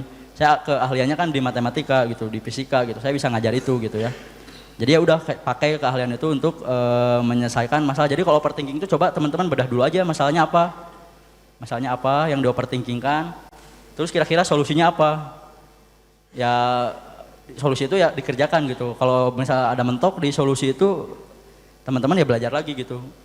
Mungkin oh ini salah solusinya cari yang lain gitu. Jadi selalu kayak gitu sih yang saya lakukan ya overthinking ya dibedah dulu masalahnya apa, terus cari solusinya aja gitu. Itu mungkin ya overthinking. Terus tadi kata Mulyadi tentang mengajak orang yang sama ya mencari tim ya. Nah ini memang susah-susah gampang ya. Jadi kita juga kan dalam mencari tim juga saya ganti-ganti kayak CTO itu sampai 3 kali gitu ya sampai nemu yang cocok kayak gini. Ganti-ganti tim produk juga ganti-ganti terus gitu sampai 3 kali. Jadi emang apa ya coba-coba terus aja. Jadi jangan kalau misalnya ditolak gitu idenya ya udah cari aja orang yang mau gitu yang sevisi dengan kita. Mungkin cara penyampaiannya visinya harus jelas gitu apa yang ingin kita bangun. Orang ini tuh bakal kayak gimana gitu apa yang kita bangun ini dampaknya nanti seperti apa. Nanti dengan sendirinya ide kita tuh juga bakal direspon dengan orang-orang yang sevisi dengan kita gitu. Dan itu penting banget gitu cara cari partner yang sevisi itu. Jangan sampai kan rata-rata katanya startup itu tuh, aduh saya lupa datanya ya. Jadi gagalnya startup itu salah satunya karena partnernya yang nggak sevisi gitu. Jadi bubar di tengah jalan itu bukan karena nggak ada cash flow atau nggak ada penghasilan, tapi justru karena partnernya yang saling bermasalah. Jadi memang penting banget ketika teman-teman ingin ngebangun sesuatu tuh cari partnernya yang sevisi gitu ya, semisi. Dan sebenarnya Adit ini kan saya udah teman dekat dari SMA gitu. Kita serohis gitu. Di SMA, Adit emang orangnya tuh suka jualan banget dari dulu gitu. Jadi dia marketingnya, saya di produknya. Jadi harus bisa membagi tugas juga. Oh Adit lebih ke marketingnya, saya yang lebih ke ngajarnya gitu. Bikin materi, bikin fitur-fitur di aplikasinya. Seperti itu. Jadi ya cara nyari partner emang susah-susah gampang. Tapi usahakan cari partner itu yang benar dari awal gitu ya. Yang sevisi dengan kita. Jangan sampai nanti udah bisnisnya udah gede, bubarnya itu bukan karena cash flow, tapi karena tiba-tiba jadi clash gitu dengan partner gitu. Itu sih mungkin Pak. Oke, ini ada pertanyaan dari YouTube kalau tidak salah ya Pak. Coba kita lihat dari Rizky Rahardian Maulana Teknik Lingkungan FTSL K01. Saya berasal dari Yogyakarta. Saya ada pertanyaan untuk Mas Alif. Kira-kira gimana caranya Mas Alif bisa discover ide ini, menemukan ide ini? Berapa banyak ide yang gagal? Dan apa motivasinya hingga sepercaya itu bahwa ini akan berhasil? Terima kasih. Silakan. Wah, bagus pertanyaannya ya. Berapa kali gagal ya? Sebenarnya idenya ini tuh bukan ide yang langsung terbentuk gitu. Jadi teman-teman jangan terfokus di ide awal gitu. Idenya apa gitu di awal tuh. Tapi menurut saya jalani dulu karena Cerebrum juga kan berdasarkan cerita saya tuh bukan ide pertama gitu. Kita ngebangun drilling soal, latihan soal, bangun ASN itu bukan ide awal. Ide awalnya tuh kita hanya ingin sharing aja gitu.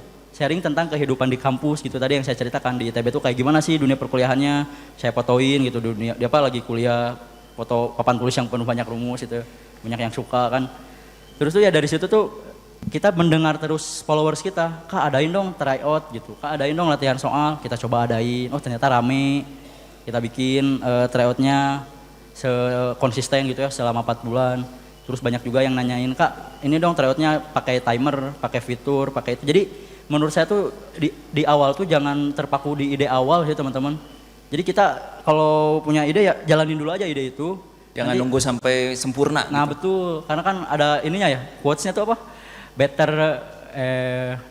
than perfect kan. Ya. Jadi memang kita selesai dulu aja.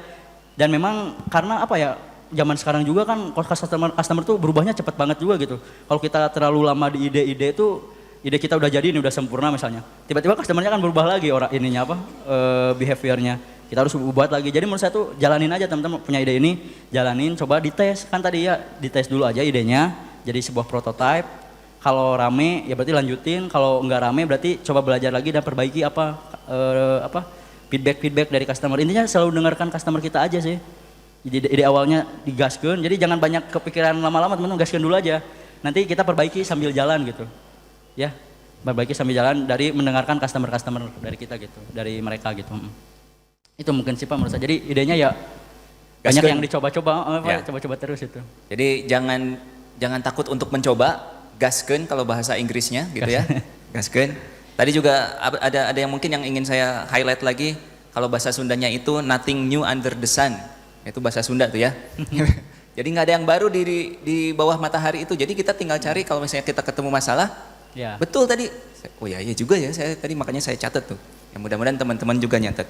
Oke, sebelum ke sesi pertanyaan selanjutnya, saya mau minta tadi 3 petanya tadi untuk maju ke depan untuk menerima bingkisan. Ini siapa yang mau ngasih nih? Mas Imam katanya. Ini saling tunjuk, ini gimana dosen, ayo. Silakan untuk tadi yang bertanya, silakan langsung ke 3-3-nya ke depan, mbaknya sama mas yang di belakang. Sekalian kita foto bareng. Nempel.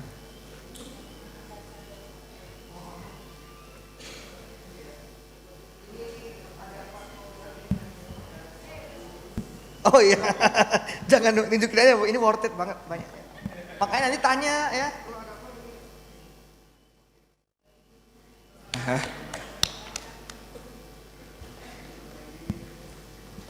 Ada satu.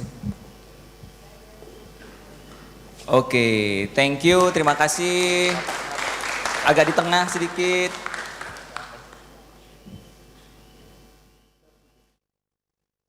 Atur nuhun. Oke, kita kembali lagi ke layar. Apakah ada pertanyaan dari rekan-rekan di Cirebon ataupun Jatinangor? Masih kosong. YouTube? Kosong?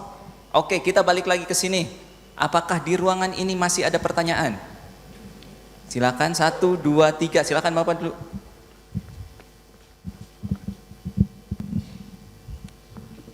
Assalamualaikum warahmatullahi wabarakatuh.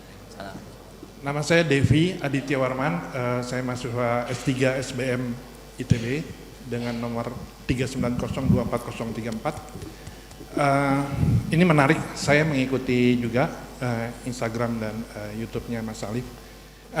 Kebetulan riset saya untuk S3 ini adalah pengembangan aplikasi Sadulur ITB, dan itu aplikasi social impact, tidak komersialisasi.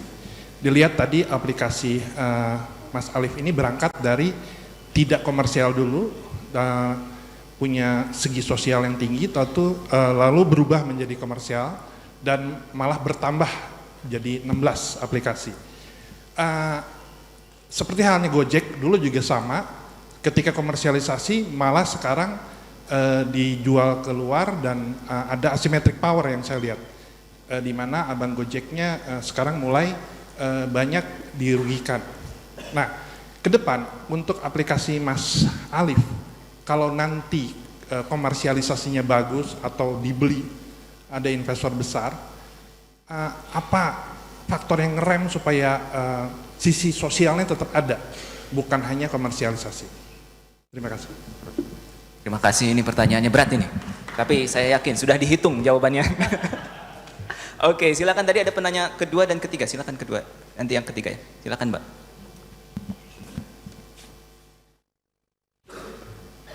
Oke, baik. Sebelumnya terima kasih kepada Kang Alif begitu ya atas pemaparan cerita yang sangat berkesan begitu bagi saya. Nah, yang ingin saya tanyakan, nama dan NIM. Oh iya betul. Untuk nama saya Dekusuma Dewi dengan NIM 107-22008 dari Sains dan Teknologi Farmasi. Nah, hal yang ingin saya tanyakan itu berawal dari saya notice bahwa beberapa kali nih Kang Alif tuh menyampaikan terkait dengan pentingnya antara konsistensi belajar dan juga evaluasi begitu ya untuk perkembangan diri dari Kang Alif juga begitu. Nah, yang ingin saya tanyakan itu berdasarkan pengalaman saya begitu ya Kang selama berkuliah ini, terkadang saya tuh terlalu fokus terhadap satu hal nih, misalnya terlalu fokus untuk konsistensi terhadap suatu hal tanpa memikirkan ada aspek lain yang perlu dipertimbangkan seperti evaluasi dan juga belajar itu Kang. Nah, dari Kang Alif sendiri mungkin apa sih langkah praktis yang sering Kang Alif terapkan begitu ya untuk untuk memastikan bahwa belajar dan juga konsistensi serta evaluasi ini tuh berjalan beriringan begitu Kang, karena memang menurut saya tuh dari berpindah dari konsistensi kemudian ke belajar dan evaluasi itu memerlukan sebuah usaha yang cukup besar juga begitu Kang. Mungkin itu pertanyaan dari saya. Terima kasih Kang. Oke, terima kasih. Sekarang kita ke pertanyaan ketiga, silakan ke depan. Jangan lupa nama dan NIM. Itu ada mikrofonnya, ya. Perkenalkan, nama saya Muhammad Emerin Rabbani, 125-22087. Pertanyaan saya, menurut Mas Alif, permasalahan apa yang ada di pendidikan Indonesia selama ini dan bagaimana cara mengatasinya? Gitu. Oke, masalah pendidikan. Baik. Gimana, sudah siap? Silahkan. Ya, yang pertama dari Pak Devi ya. Terima kasih Pak atas pertanyaannya. Jadi bagaimana supaya perusahaan kita tuh tetap masih memberikan impact sosial gitu daripada mementingkan profit itu. Nah makanya itu saya tuh kenapa sampai sekarang tuh belum membuka terbuka dengan investor-investor itu. Padahal saya udah siap ya Kang. Cuma ada juga yang menawarkan gitu karena saya takutnya tuh nanti kan kalau misalnya saya nggak tahu sih, saya belum pernah juga gitu takutnya tuh kalau investor pun jadi ketat banget gitu di keuangannya gitu. Sedangkan kita tuh kan kayak pengen juga ngasih impact sosial tuh kayak kita kan kayak 1 tahun tuh kayak kurban itu bisa 5 sapi gitu dari perusahaan tuh. Takutnya tuh nanti kalau hal-hal yang seperti itu tuh kita diinvest tuh takutnya jadi nggak bisa kayak gitu tuh sebenarnya. Tapi saya belum tahu sebenarnya apakah boleh atau enggak.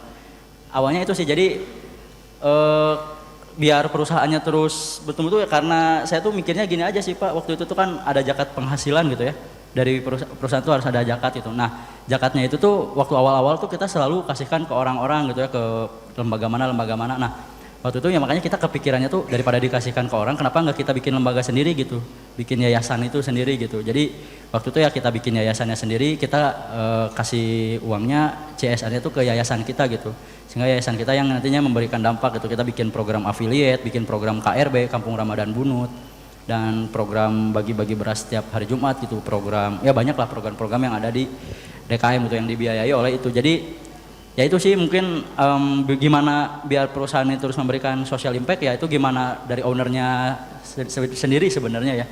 Tujuannya apa gitu owner ini membangun bisnis itu apakah hanya untuk memperkaya diri sendiri atau lebih dari itu gitu. Kalau saya pengennya ya lebih dari itu, memberikan social impact yang banyak gitu, pengen berdampak lah dengan adanya kita itu di dunia ini tuh ya memberikan manfaat gitu. Jadi itu sih kalau ditanya gimana biar perusahaannya ini biar memberikan social impact terus, tergantung ownernya berarti. Kalau ownernya pengen berdampak ya dia pasti memberikan dampak yang banyak sih. Nah itu terus dari dia Kusmia Dewi ya, tentang konsistensi belajar dan evaluasi. Nah dulu saya juga kayak dia ya, jadi konsisten terus ya, dalam mengajar apa tuh konsisten terus gitu. Tapi ternyata tuh konsisten aja tuh nggak cukup gitu. Itu sih kan saya selalu dengar ya udah kerja keras ya, jadi saya juga ikutin aja ya udah kerja keras juga kerja. Tapi ternyata kalau tanpa belajar itu jadinya apa yang kita kerja keraskan dan konsistenkan tuh salah gitu ternyata. Contohnya aja ya, jangan di bisnisnya kesehatan aja. Aduh saya jadi bongkar aib sendiri. Saya diabetes teman-teman, saya ada HbA1c saya tuh 8,1 dulu tuh ya 2024 itu. Karena apa? Karena saya tuh baru bisa merasakan makanan enak tuh setelah punya cerebrum gitu ya. Jadi saya makan manis-manis itu, Jeko tuh bisa sebox habis Pak itu sendiri. Minumnya teh pucuk itu sehari 2 gitu. Karena saya nggak ngerti juga gitu tentang kesehatan gitu. Jadi sekali makan weh. Tapi alhamdulillah sekarang saya udah normal lagi ya, udah 5,5 lagi. Nah itu karena konsistensi. Tapi konsistensinya apa dulu tuh? Dulu tuh saya konsistensi mikirnya tuh harus keringetan, intinya keringetan aja. Apapun saya yang keringetan dihajar gitu, saya lari pokoknya sehari tuh harus 6 kilo aja, konsisten itu 3 bulan.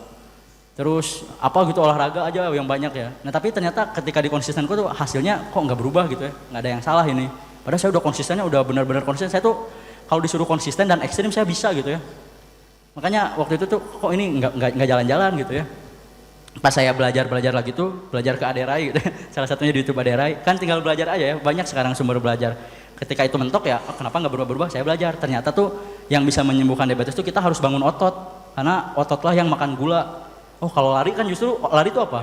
Lari itu ini ya Pak, jadi ini sama Bapak nih, SCTH ya. Kalau lari itu kan dia justru mengurangi otot kan. Terus saya juga belajar, kalau lari jangan lari katanya, kalau lari itu kan ada di zona 3. Harusnya kita tuh jalan cepat yang ada di zona 2 biar ngebakar lemak gitu ya. Jadi gitu-gitulah, itu yang sebenarnya harus kita pelajari. Berarti ternyata saya tuh salah kalau lari itu harusnya jalan cepat, terus harusnya saya nge-gym, bangun otot. Terus yang paling terpenting apa? Jangan makan manis gitu. Nah, saya dari situ ya udah, saya 3 bulan itu bener-bener gak makan manis. Saya nggak makan, nggak tahu gula-gula tuh nggak dimakan sama saya. Bahkan buah pun, kan buah ada manisnya ya. Saya nggak makan buah juga, madu manis tapi sehat katanya. Enggak saya makan. Pokoknya yang manis-manis saya nggak makan. 3 bulan konsisten, nge-gym seminggu 3 kali, jalan kaki sehari 10.000 langkah. Alhamdulillah udah sehat lagi. Dalam waktu setahun lah ya, setahun normal lagi gitu. Gula HbA1c saya jadi 5,5 lagi. Nah itu maksudnya, jadi kalau teman-teman langsung tiba-tiba konsisten, takutnya apa yang teman-teman konsistenkan salah. Bayangkan kalau misalnya saya terus aja lari gitu sampai keringetan, tetap aja diabetesnya kalkan naik gitu karena tetap gulanya tetap dimakan gitu. Nah itu maksudnya tuh, jadi kalau ujuk-ujuk konsisten, takutnya Pakai ilmu. takutnya tuh harus pakai ilmu, takutnya tuh apa yang dikonsistenin salah gitu. Udah mah kita capek-capek import gitu ya, lari tiap hari, iPad yang dikonsisteninnya salah. Makanya pentingnya tuh belajar dulu sebelum kita ngekonsistenin sesuatu, belajar dulu, riset dulu lah. Riset dulu, terus evaluasi tuh ya buat itu, fungsinya evaluasi tuh pas kita lari terus ternyata kok nggak berubah gitu kan, tuh evaluasi, oh kok nggak berubah sih darahnya, kan bisa pakai yang ini ya, yang kayak darah gara gitu ya, yang di track kan bisa kelihatan, oh kok nggak berubah ini, ada yang salah nih, ya itu fungsinya kita evaluasi, jadinya belajar, jadi kita mengkonsistensikan yang benar, termasuk di yang lain-lain gitu ya Pak, kayak di bisnis juga kayak gitu, jangan ujuk-ujuk konsistensi, takutnya salah gitu. Kita udah lama setahun konsistensi salah gitu. Maksud saya juga kayaknya semua kayak gitu deh. Kesehatan, finansial juga gitu. Ujuk-ujuk konsistensi kita nabung gitu, ternyata kita salah tempat nabungnya gitu. Makanya belajar dulu nabungnya di mana kan, di obligasi di mana, di saham di mana. Jadi memang kata saya semua bisa dibilang gitu ya, nggak tahu nih bener atau enggak ya teorinya kayaknya. Frameworknya ya Bu ya.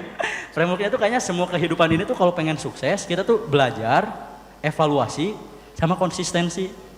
Jadi sebelum kita konsisten dulu, kita tuh pelajari dulu, riset dulu apa ininya, langkah-langkahnya, terus kita konsistensikan, terus evaluasi apa bisa ada yang salah gitu, apa yang kita konsistensikan tuh bisa salah. Kalau ada yang salah ya kita belajar lagi. Kayaknya semua kesuksesan itu gitu ya, mau finance, mau teman-teman kuliah di perkuliahan, mau di bisnis, mau di konten kreator, kan saya juga mentok kemarin di konten kreator, kok view tuh di bawah 1.000 terus. Kalau saya konsisten aja terus itu bawah 1.000, nanti juga bakal naik meren, terus aja gitu. Selama 3 bulan kan jadinya malah capek sendiri. Makanya belajar ke konten kreator, ke Mas Imam, belajar ke yang lain-lain. Jadi gitu sih menurut saya, kayak semua kesuksesan tuh ya itu sih. Belajar dulu, kemudian kita konsistenkan dan evaluasi. Yang salahnya kita belajar lagi gitu ya. Itu mungkin ya dia ya. Terus dari Ramdhani tentang pendidikan di Indonesia. Wah ini jadi berat sekali nih ya. Jadi pendidikan di Indonesia menurut saya yang hal apa ya Pak? Kalau menurut saya ya mungkin kalau terutama di matematika gitu, kenapa sih orang-orang jadi takut dengan matematika tuh? Karena apa yang diajarkan tuh mungkin langsung rumus gitu. Jadi kalau di SMA juga kan kayak misal tuh tiba-tiba dikasih rumus aja, rumusnya ini gitu, terus harus dihafalin gitu. Nah itu mungkin yang membuat langsung jadi takut gitu, langsung jadi down, oh matematika sulit, langsung di otaknya tuh nyimpen, oh matematika sulit. Sehingga nanti kalau udah termindsetnya di matematika sulit ya tubuh menolak untuk belajar berarti ya.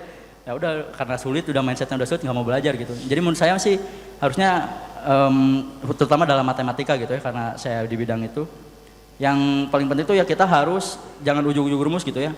Tapi yang seperti di ITB ajarkan gitu. ITB itu kan kalau di dosen-dosen tuh yang diajarkan kan selalu ini tuh datangnya dari mana. Rumus-rumus itu nggak datang dari langit gitu ya, bisa diturunkan. Dan di situ ada ceritanya gitu ya, kenapa Newton itu bisa nemuin kalkulus. Dan saya tuh suka seru gitu ya kalau itu, sih kok Newton bisa kepikiran gitu ya nemuin kalkulus itu. Karena terus integral Riemann, Riemann tuh kenapa bisa bikin menghitung luas di bawah kurva gitu ya, pakai sederhana kan, pakai persegi panjang gitu. Jadi tiba-tiba jadi integral, terus jadi ada hubungan ternyata integral dengan turunan itu. Jadi teorema dasar kalkulus 1 dan 2, wah. Jadi ngerti gitu, jadi seru gitu. Jadi mungkin cara pengajarannya tuh jangan ujuk-ujuk dikasih rumus, terus ini rumus ini buat ngerjain ini, tapi konsepnya gitu. Ini rumus ini tuh datangnya dari ini, ada ceritanya. Itu sih yang selalu diajarkan di sama, terutama Pak Teo ya. Pak Teo tuh dosen matematika favorit saya juga gitu ya. Kalau ngajarin tuh dia suka ada ceritanya gitu. Jadi saya tuh ngerti, oh. Bahkan dia tuh ngejelasin tentang kenapa integral 1/x itu sama dengan ln x gitu. Wah itu saya sangat, keren banget gitu ya, kok bisa kepikiran gitu integral 1/x jadi ln x gitu.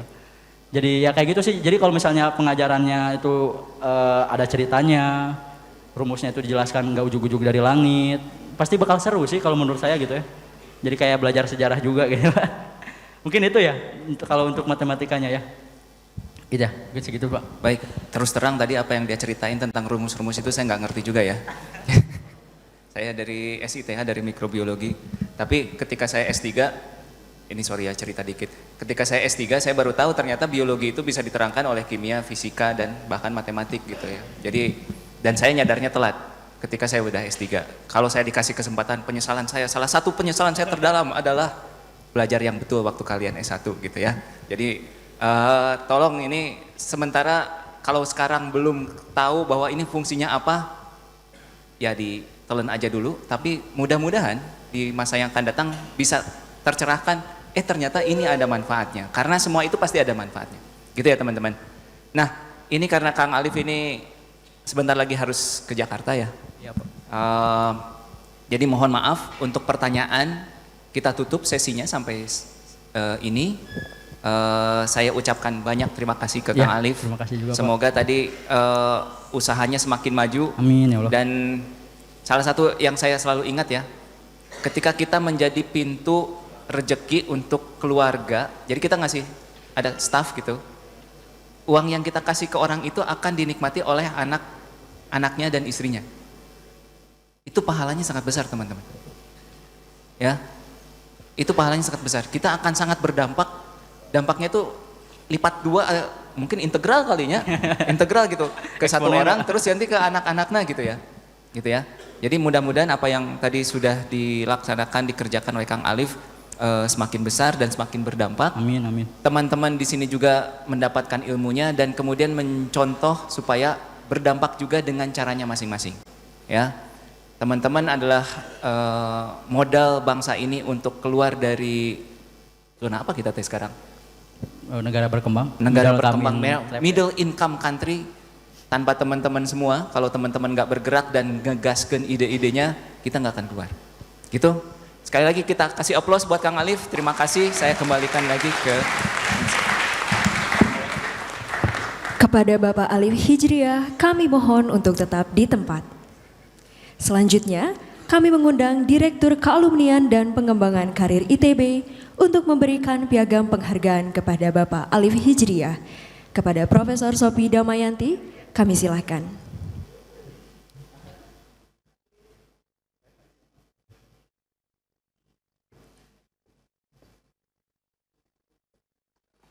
Baik, izin saya pandu, dipersilakan untuk mengangkat piagam dan menghadap ke kamera. 3, 2, 1. Baik. Sekali lagi Ibu dengan formasi jari tangan ITB. Iya, betul. Baik.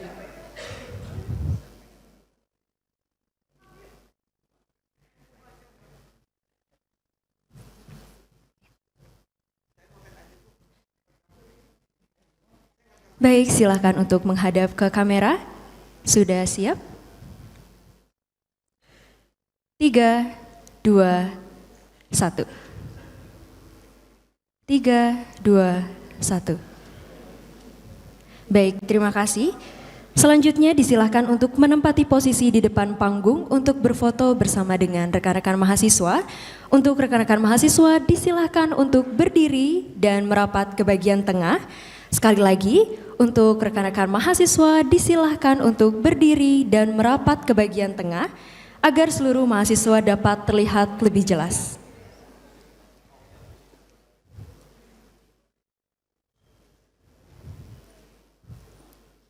Baik, semuanya sudah siap? Mohon untuk menghadap ke kamera. 3, 2, 1.